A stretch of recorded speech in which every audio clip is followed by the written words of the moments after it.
بەڵێ بینەرانی عزیز سڵاوتان لێبێت من یادگار فایەقم ئەم شەو بە شێوەیەکی ڕاستەوخۆ لە سلێمانیەوە لەگەڵتانە بم بۆ باسی ڕۆژ میوانەکەشم بە سوپاسەوە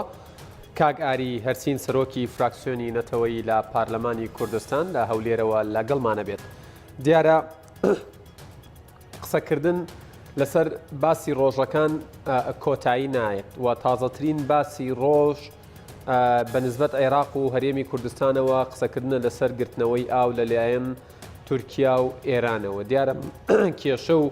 خەم و ئازار و مەشاکلەکانی هاوڵاتیانی ئەم وڵاتە کەم بوو، ئێستا کێشە و خەمی ئاویشی هاتۆتە سەر. لێرە بە دوابێ خەمیەوەش بخۆین کە ئایا ئاو ئەمێنێت یاخود نامێنێت. بەڵام ئێمام شەو لەم بەرنمەیە قسە لەسەر ڕەهەند و دیوی قوڵتری ئەم پرساکەین. عێراق و هەرێمی کوردستان بۆچی گەشتونەتە دۆخێک کە بەگرتنەوەی ئاو لەلایەن تورکیا و ئێرانەوە کێشەکان و داواکاری هاوڵاتیان بە تایبەت جوتیاران و هاوڵاتیانی ئاسایش بێگومان لەسەر ئاو زیاتر و زیاتر بێت. لە نوێترین پێشهاتدا لە جیاتی خستنەڕووی پلانێکی ستراتیژی دوورمەودا بۆ چارەسەری ئەم قەیرانە کە وردە وردە ڕوو لە عێراق و هەرێمی کوردستانەکە وەزیری سەرچاوە ئاویەکان داوا لە هاوڵاتیانی عێراقەکە ئەڵێ تانکی و بەرمیلی زیادە بکڕن بۆ ئەوەی ئاوی تێ بکەم. ئەمە ستراتیژیترین پلانی وەزیری سەرچاوە ئاویەکانی عێراقە، تانکی زیاتر بکڕن هاوڵاتیان. و ئەمەوێ بزانم کە ئایا بۆچی ئێمە گەشتین بەمڕۆ و بەنسبەت عێراقەوە لە 15 ساڵی ڕابردووە بەنسبەت هەرێمی کوردستانەوە لە 27 ساڵی ڕابردوو بۆچی نەتوانراوە ژمارەیەکی وا بەنداوی بچووک یان بەنداوی گەورە دروست بکرێت کە دەرەقەتی کێشەیەکی لەم جۆرە بێن سەرڕایەوەی کە ماوەیەک لە ماوەکان پارەیەکی ئێجگار زۆر هەبوو و ڕژا بوو، بەڵام پلانی استراتیژی پێدانەنرا بۆی ڕوبەڕووی پیلانی وڵاتانی دراوسێ ببینەوە. و قسە لەسەرەوە شەکەین بێگومانم شەوکە لە تۆڕە کۆمەڵایەتەکانیش بڵاو بۆتەوە و کوردستان 24 باسی کردووە دەرکەوتن و هاتنی ژمارەیەک لە جەندرمە تورکەکان لە ناوچەیەکی باشوور. بێگومان مەبەستمە ڕای کاک ئاری لەسەر ئەو پرسەش بزانم ئایا هیچ شتێک ماوە لە عێراق و لە هەرێمی کوردستان بە ناوی سەروەری خاکەوە بە تایبەت بەنسبەت عێراقەوە. کاگاری هەرسین سەرۆکی فراکسیۆنی نەتەوەی لە پارلەمانی کوردستان سڵاوتان لێبێت. کاک ئاری من ڕێک لەو پرسیارەوە دەست پێ یەکەم، جەنابتان سەرۆکی فراکسیۆنێکن بە ناوی فراکسیۆنی نەتەوەیی، با هەر لەوێوە بچینە ناو باسەکەوە. ئەمەی تورکیا و ئێران بەرامبەر بە هاوڵاتیانی عێراق و بە تایبەتیش ئێمام شۆمە بەسمانە زیاتر تەرکیزمان لەسەر هەرێمی کوردستان بێت ئەیکەن، بۆچی ئەیکەن و تا چەندە شتێکی ئاساییە کاوان بەرژەوەندی خۆیان بپارێزن، ئێمە بۆی خۆمان ناپارێزین.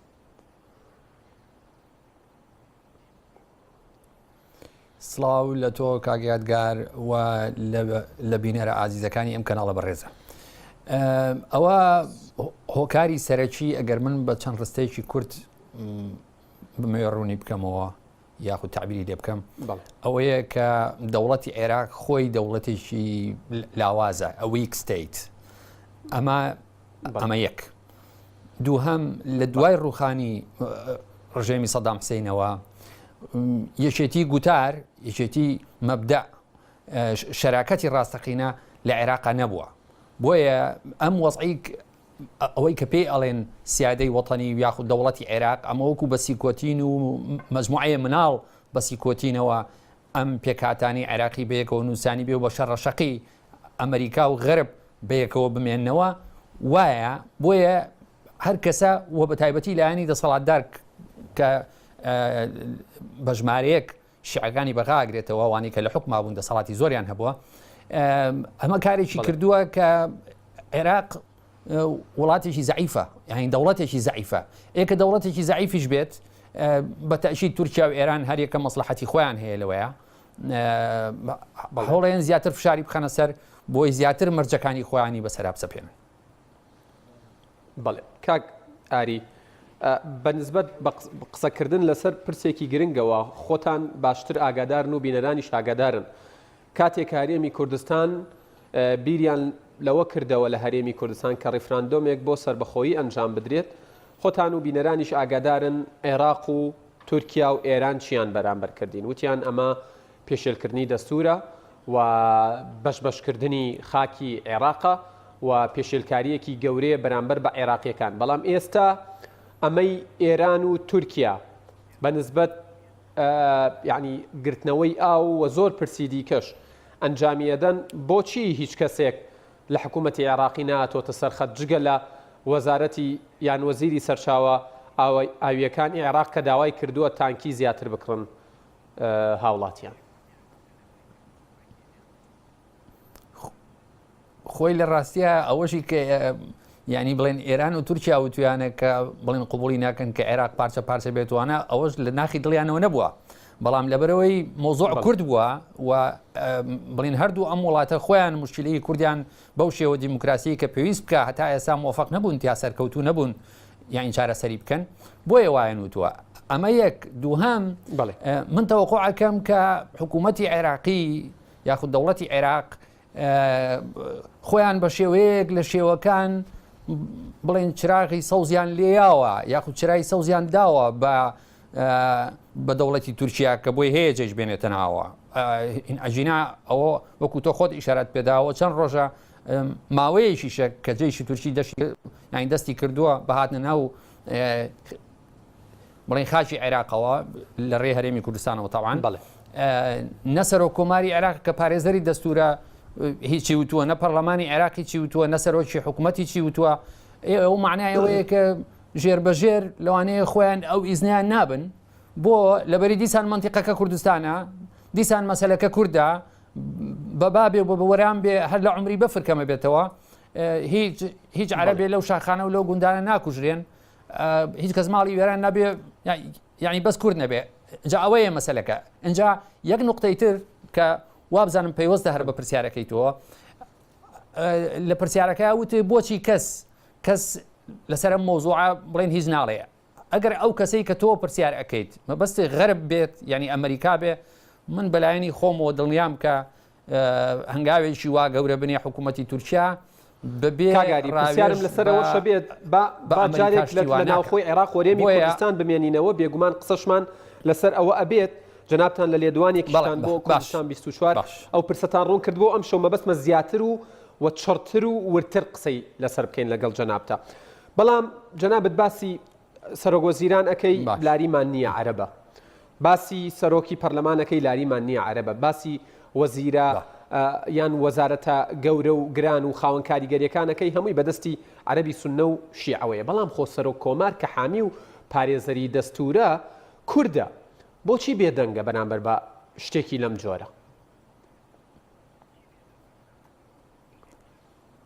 جا ئەوە شتێک هەیە لە ناو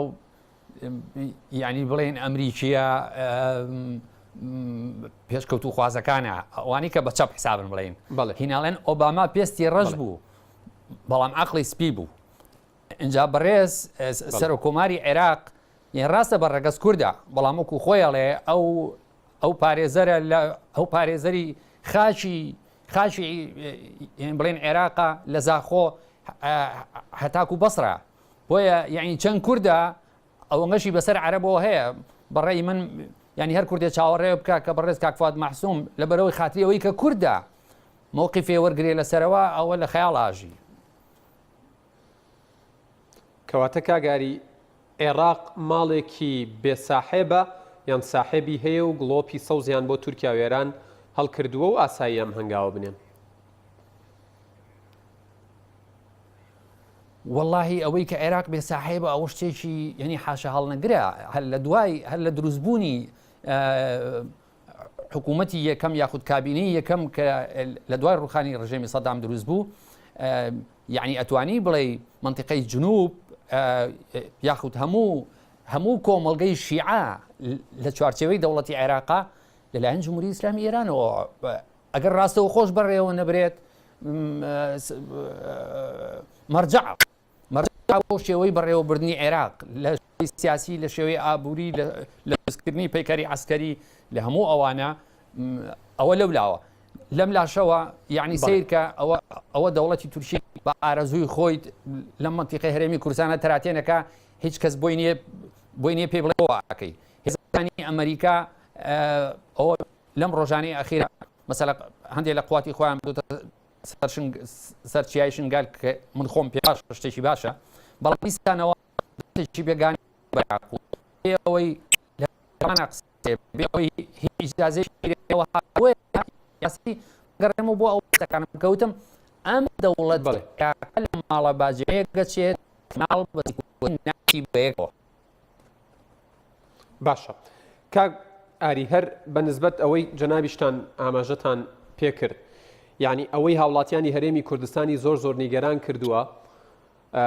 ئێمە بینیمان کە ئێران و تورکیا هەڵوێستێکی ئێجگار نەخوازراویان بەرامبەر هەرێمی کوردستان دەربڕی و گرتەبەر کاتێک کە ڕیفراندۆم ئەنجام درا لێرە بەڵام لە جیاتی ئەوەی هاوڵاتیانی هەرێمی کوردستان هەرگیز نەکەن پێشوازی لە سوپای تورکیا بکەن بەڵام ئەبینی لە یەکێک لە ناوچەکانی هەرێمی کوردستان سفرەیان بۆ ڕازێنراوەتەوە و پێشوازیان لێ ئەکرێ من قسەم لەسەرەوە نییە و هاوڵاتیانە چ ئەزمونێکیان لەگەڵ کێ و چۆن هەیە بەڵام قسەکە ئەوەیە بۆچی تورک بتوانێت بەم ئیسراحەت و بەم ئارامیە بەناو هەرێمی کوردستانە تەراتێن بکات و بێت و بچێت اینجا ئەو بەڕاستی ینی کاگە هەندێک هەیە ئینسانە بێ خۆی ببینێ ئەو ئێوارەخوانان بە حکوومەتی هەرێمی کوردستان بۆ ئەو جەربی تورکی ڕێخستووە نەناوچە یالیقەیشی پارتی دیموکرات کردوێتی ئەوانەی کە ئەو مەجلیسیان ڕێخست خۆیان لێ بەرپرسیارن و خۆیانە بێ جوابسیارە بنەوە ئەگەریش ئەمە لایەن هاوڵاتیانی هەرێمی کوردستانەوە بە تاوە ئەو داواکاری گشتی هەیە ئەوانەی کە دیوکای دەرچوون هەر کەسی وایە ئەمە بەڵێ بەڵام خۆ لە ناو خاکی باشووری کوردستانن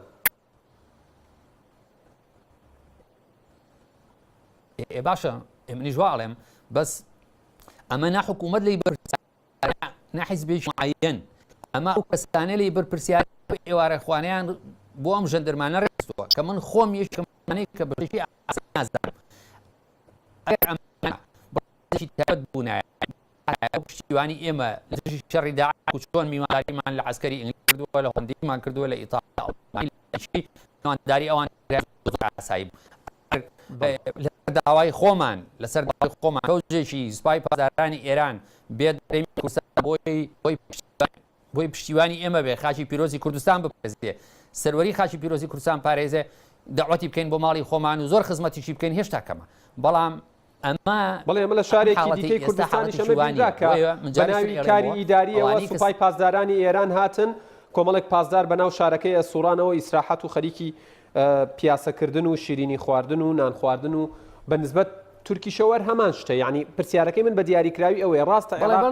خۆشت ئاماژت پێدا وڵاتێکە سەروەری نەماوە بەڵام خۆ ئێمە لە هەرێمی کوردستان هەمیشە بانگەشەیەوەکەین دڵمان بەوە خۆشە ئەڵێن دۆخی ئێمە لە عێراق باشترە کەواتە جەنابتان وەکو پەرلەمانتارێ وەکو سەرۆکی فراکسیۆنێکی نەتەوەیی پێتان وایە ئەبێت چۆن هەڵوێست وەربگیرێ بەرامبەر ئەمە آخر هەڵوێست چۆن وەرەگری کاک یادگار ئینسانە بێ واقعبین بە سەیریکە ینی ئێستا دیدی ئەم پرسیارانەی تۆ لە دیدی کەسێکی سەحوفی ڕۆشنبیرەوەیە بۆ ئەم مۆزوعە بەڵام فەرق هەیە ئەگەر تۆ لەسەر کورسی ئۆپۆزیسیۆن دانیشت بیت شەو ڕۆژ ڕخنە بگری لەم دەسەڵاتە و ئەم دەسەڵاتە بەدز و بەجەردە و بە هەموو شتێکی بزانی فەرق هەیە تۆ مووقیفت چییە و فەرق هەیە لەوەی ئەگەر خۆت لەسەر کورسی دەسەڵات دانیشی مووقیفت چییە بێ دەوڵەتی تورکیا خاوەنی جێشێکە کە لە دوای بڵێ ئەمریکا و فەڕەنسا و بەریتانیا چوارەم جێشی ناتۆیە هێزێکی بە قووەتە باش ئێمە دراوسەی ئەم دەوڵەتەین مشکلەیەکی سیاسی هەیە لە بینی پارتی کرێکارانی کوردستان و دەوڵەتی بڵێن دەوڵەتی تورکیا ئەم مشکلەیە هینی ئەمڕۆ نییە لەگەڵ ڕێزم و خۆشەویستیمە سەلامەت بن ئەم برادەرانی پەکەکە بارەگا و بنکەی خۆیان گواستۆتەوە بۆ باشووری کوردستان یعنی مشکلەکەیان مشکلی ئەوان لە باکووری کوردستانە شەڕەکەی ئەوان لە جەبهەیەشی ترە ئەو شەڕیانی هێناوە بۆ ئێرە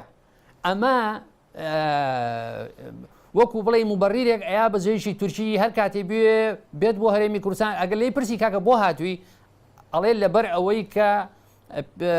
گەریلاکانی هی پارتی کرێکارانی کوردستان لە هەرێمی کوردستانەوە ئۆپرەیشنەکەن بڵێن عملیات دەکەن بۆ قوڵایی خاچی تورکیا من هاتووم ئەو سەرچاوەیە بنە بڕکەم اینجا بۆیە یعنی ئەو ناڕەزایەتیش کە جەنابە دەیڵێ ینی ئەو ناڕازایەتی کەوت هاوڵاتیانی هەرێمی کوردستان نیگەرانن هەلە وەزعە ئێمە وەختی خۆی کە ئەمانوت یعنی کە باسی ڕێفراندۆممان ئەکرد مەبدەئیەتی ڕێفراندۆم یەکەم حەقێکی شەرعی و دیموکراسی خەڵکی کوردستان بوو دووهەم ئێمە لەو واقعەتێ گەیشت بووین و تێئەگەین کە ئەم وەزعی کە ئێستا بەسەر هەرێمی کوردستانیە هەمووی نەتیجەی بێدەوڵەتیە بۆیە ناتوانانی هەنا بۆ هەر شوێنێک بەریت تۆ بەشێکی لە عێراق تۆ دەوڵەتێکی سربەخۆ نیت ئەگەر دەوڵەتی سربەخۆ بووی تا سەرۆک وەزیرانەکەت نێچیروان بەرزانی ئەیتوانی نامەیەکی نیگەرانی یاخود ناڕەزایی بیا بە ئومەی متحیدە لەبەر ئەندامە بووی لەوێ ئەیتوانی بیا بە یەکێتی ئەوروپا بە وڵاتانی تر بەڵام لە ئێستایە ئەوەی کە مەئموری ئەم ئیشەیە لە بەغایە تۆ بەشێکی لە عێراق دیفاکتۆ بەڵێ باش کەواتە کاگاری ئەگەر وەکو لە پێشەکی بەرنامەکە ئاماژەم پێکرد مەبەستمە ئەم شەو لە ڕەهەندی نابا و لە دیوی قوڵترەوە ئێمە گفتوگۆ لەسەر پرسی گرتنەوەی ئاو و پرسی دەرکەوتنی ئاشکرای جەندرمە تورکەکان وەلاندێک شوێنیش بۆ نمونە پازداری ئێرانی بکەین ئێوە شاگادارن لە ماوەی ڕابردوودا وەزیرانی دەرەوە و وەزیرانی بەرگری مەبەستمە زیاتر تەرکیز بکەمە سەر عێراق و ئێران و تورکیا چەندین دانیشتنیان کردو چەندین گفتوگۆیان کردو تەنانەت باس لەوە ئەکرێت کە لەسەر زۆر پرس ڕێککەوتون ئێران و تورکیا و عێراق پێت وایە گرتنەوەی پرسی ئاویش یعنی ئاویش یعنی یەکێک لەو پرسانەی کە مەبەستیانە بەکاری بهێنن بۆ ئەوەی فشار لەسەر حکوومەتی عێراقی دروست بکەن پاڵپشتیان بکات لەوەی کە هێرش بکەنە سەر گەریلاکانی پارتی کرێکارانی کوردستان چ ئەوانەی لەسەر سنووری نێوان باشوور و باکوورن و چ ئەوانەشی کە لە ناو خاکی باشووردان خۆی ئەمەی جەناب دەفەرمووی زۆر ڕاستە بەڵام ئەمە هینی هەفتەیەک و مانگی لەم و پێش نییە ئەمە لە سەروبەندی 16 ئۆکتۆبەر و دەستی پێکردووە یعنی لەو کاتەوەی کە جەشی عێراقی هات تقریبا نیوەی هەرێمی کوردستانی داگیر کرد و کەرکووکی داگیر کرد لەو ساوە ئەم هاوکاریەی بینی ئەم سێ کوچکەیە بە تەئکید بە پشتیوانی خەڵکی تر لە دەرەوەی شەرقی ئەوسەط و لە ناو شەرقی ئەوسەتە ئەمە هەیە یعنی گرتنەوەی ئاو کە سەرچاوی ژیانە وهێنانی جەیشێک بۆ هەرێمی کوردستان فەرقێکی ئەویان نییە بەیەکەوە ئەوە جگەلەوەی کە ئاغای قاسم سلێمانی یعنی هەر کاتی ئارەزووی بێتە هەرێمی سلێمانی یعنی بێتە بڵێن هەرێمی کوردستان مەبەستم بە تایبەتی لەو دیو دێگەڵەیە هیچ پێویستی بەوە نیە پرس بە کەس بکەم بڕاژ ناکەم پرس بە کەس بکە ئیجازە لە کەس وەربگرێ اینجا دیسانەوە ئەمە ئەو بێساحیبیە ئەگەیەنێ ئەمە ئەو تهدیدە ئەگەیەنێ کە تۆ بە بەردەوام لەسەرتا جاریشتر دووبارەیەکەمەوە هۆکاری ئەمە ئەوەیە کە خەڵکی کوردستان ساحیبی شانی سربەخۆی خۆیان نین ئەگەر تۆ دەوڵەتە هەبوایە معاملەی شتری ئەتوانی بکەیت بەڵام ئێستا هەموو پەنجەکان ئەکڕاتەوە بۆ بەغا ئەی ناڵێن ئەوان سیادەی یەک پارچەی عێراق پارێزن سەرۆک وەزیران مەقڕی لەوێ نیە سەرۆک کۆمار لەوێ نیە پەرلەمانی عێراق لەوێ نیە ستادی بڵێن ئەرکانی جەیش لەوێ نییە ئەوێ پایتەختی عێراق نییە اینجا بۆیە بە بۆچوونی من ئەوەی کە ئەکەوێتە سەرشانی هەرێمی کوردستان لەوانەیەشتی زۆر بەسیط و تەشریفاتی بێت ناڕازاییەک دەرببڕێت بە نووسین حکوومەتی هەرێمی کوردستان کە هیچ دەورێکی کاریگەری لە کشانەوەی جەیشی تورکی لە هەرێمی کوردستان نابێت مەگەر دەورێکی معنەوی و بۆ ڕزای نەفس ئەجیناوەکو کردار باش من بڕاتە کاگاری قسە لەسەر پەرلەمانی کوردستان بکەین پەرلەمانی کوردستان لەوەتی تەمەنی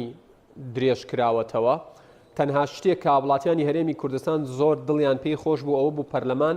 پرۆژە یاسای چاکسازی گفتوگۆ و شەنوکە و پەسەند بکات و بینێرێتەوە بۆ حکوومەت و جێبەجێ بکرێت بۆ ئەوی تۆزێک دۆخی حکوومەت باشتر بێت و لە ئەنجامە دۆخی هاوڵاتیانیش باشتر بێت قسەکەی من لە ئێستایە ئەوەیە ئێوە لە پەرلەمانی کوردستان یان فراکسیۆنەکەی ئێوە هیچ بەنیازن هیچ دەست پێشخەری و پێشنیازێکتانە بێ بۆی پەرلەمان لەسەر ئەم پرسە دابنیشێت ئەگەر جەنا وەکو جەنابیشت ئاماژەت پێکرد شتێکی تەشریفاتیش بێت بەنسبەت هاوڵاتی و تاکی کوردەوە گرنگە کە پەرلەمانەکەی دابنیشێت باسی گرتنەوەی ئاو بکات باسی هاتن و پێشێلکردنی سنووری باشووری کوردستان بکات و زۆر پرسی دیکەش بۆ پەرلەماندانانیشێ لەسەر ئەم پرسە.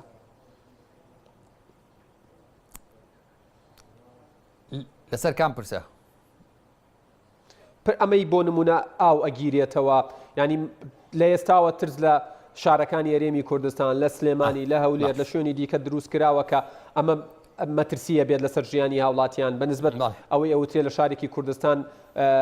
جەندرمە تورکەکان دەرکەوتون، ینی ئەم پرسە جیاوازانە. خۆی لە ڕاستیە زۆر بەداخەوە بەناشکوری نەبێ پەیوەندی نێوان لایەنە سیاسیەکان لە هەرێمی کوردستان لەوانەیە قەت بەکەر ئەو وەختی ئێستا ینی بینمان خراپ نەبوو بێ لەگەڵ یەکتریە. بۆیە دانیشتنی پەرلەمان هەر دانیشتێکی پەرلەمان بکرێت لە 75 بەلایانی کەمەوە بێ بە مزایدە بەسەر یەکترین و محاولەکردنی تۆڵەسەنەوە بۆ زۆر شت لە بەرامبەر یەکتری. ئەمە یەک. دووهەم من لە جەنابە دەپرسم، یعنی ئەگەر بێت و ئەم پەرلەمانی کوردستان دابنیشێت بڕیارێک دەرکات یاخود مزاکرەیەک با بە ئومێ متحیدایە کە مقڕەکەی ئەوتا لەسەر سەمەتریە لە هەولێر لە من و تۆ باشترە زانێت کە جەندەرمی کورتی لێرن هی تورک لێرن یاخود بیا بە سەفارەتی ئەمریکا کە خۆیان حزوریان هەیە لێرە هەموو شتێ بە بەرچاوی ئەوان ناتێپەڕێ، هەم ئاوگرتنەوە بە بەرچاوی ئەوانایە،